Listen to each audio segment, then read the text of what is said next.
Je suis artiste aventurier, donc côté artistique, j'adore faire de la peinture, j'adore écrire. Donc quand je pars en voyage comme ça, j'adore écrire, partager avec les gens avec qui je rencontre par la suite. Et voilà, aventurier parce que ça fait plus de 20 ans maintenant que je tourne sur différentes parties de l'océan. Toujours avec mon MyWay, mon fidèle bateau. C'est un bateau qui avance à la force des jambes. Donc j'ai réalisé des traversées de l'Atlantique par 2 fois, mer des Caraïbes, golfe du Mexique et dernièrement 3 fois la mer du Labrador. Le prochain projet s'appelle Océanide. Donc c'est avec le même bateau, donc MyWay, c'est de pédaler non pas sur la surface, mais dans une bulle en polycarbonate. Donc l'idée m'est venue en 2002 quand je traversais la mer des Caraïbes. L'eau était tellement sombre autour de moi que je me suis dit mais qu'est-ce qu'il y a sous le bateau?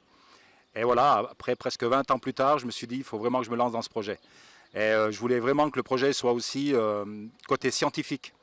Donc voilà, il y aura beaucoup de choses qui seront faites, d'une part sur les grands lacs alpins et ensuite sur l'Atlantique. Alors je l'ai construit en 1996 grâce à un petit chantier qui s'appelait à l'époque Chantier Morero à Morges en Suisse. Et c'est lui qui l'a imaginé et moi, voilà, en 2 mois, j'ai pu le construire sous ses conseils.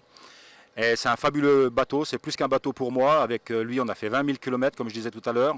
Et c'est un bateau qui m'a souvent sauvé la vie. Et c'est un bateau qui a aussi navigué tout seul, parce qu'en 2012, j'ai eu une grosse tempête au Groenland avec des creux de 8 mètres. Je suis resté 30 heures. On est venu me sauver en hélicoptère et mon bateau, malheureusement, il est parti à la dérive. Et 11 mois plus tard, on l'a retrouvé au large de l'Islande. Donc on a une fabuleuse histoire ensemble.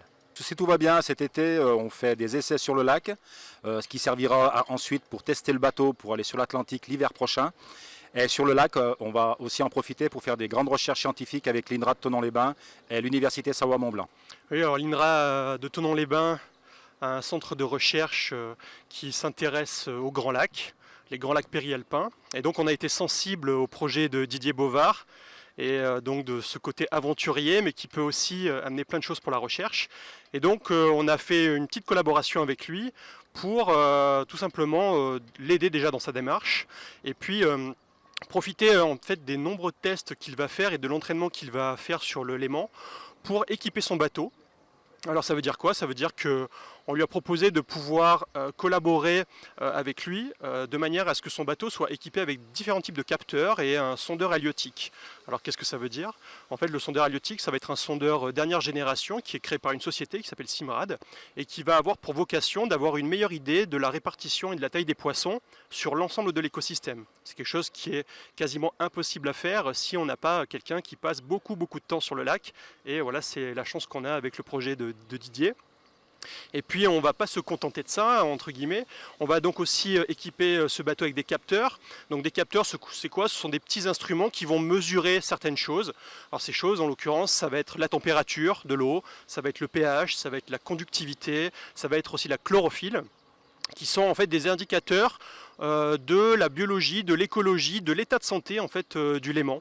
Et donc là encore, on va profiter du fait que Didier sera sur le lac pendant plusieurs heures, pendant plusieurs jours, pour avoir une meilleure répartition, une meilleure connaissance de la répartition de ces paramètres, ce qui peut être très intéressant quand on étudie et qu'on s'intéresse au fonctionnement d'un grand lac comme celui-ci.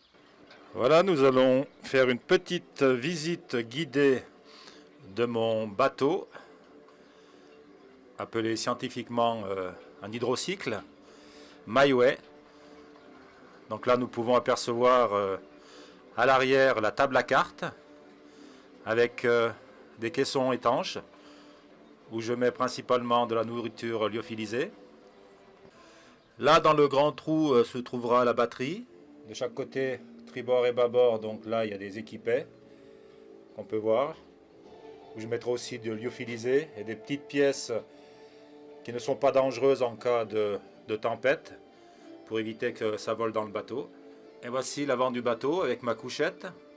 6 caissons étanches seront sous le matelas, où là encore une fois sera installé un maximum de lyophilisés qui seront à peu près d'une durée de 4 mois pour l'Atlantique. Et là nous pouvons voir le pédalier fixé sur la structure en inox où sera mis à peu près 400 kg de plomb pour le lestage du bateau.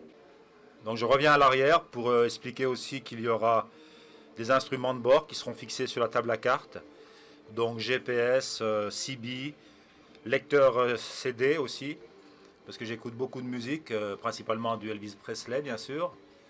Et il y aura aussi installé les instruments scientifiques pour les recherches sur les grands lacs alpins et sur l'Atlantique.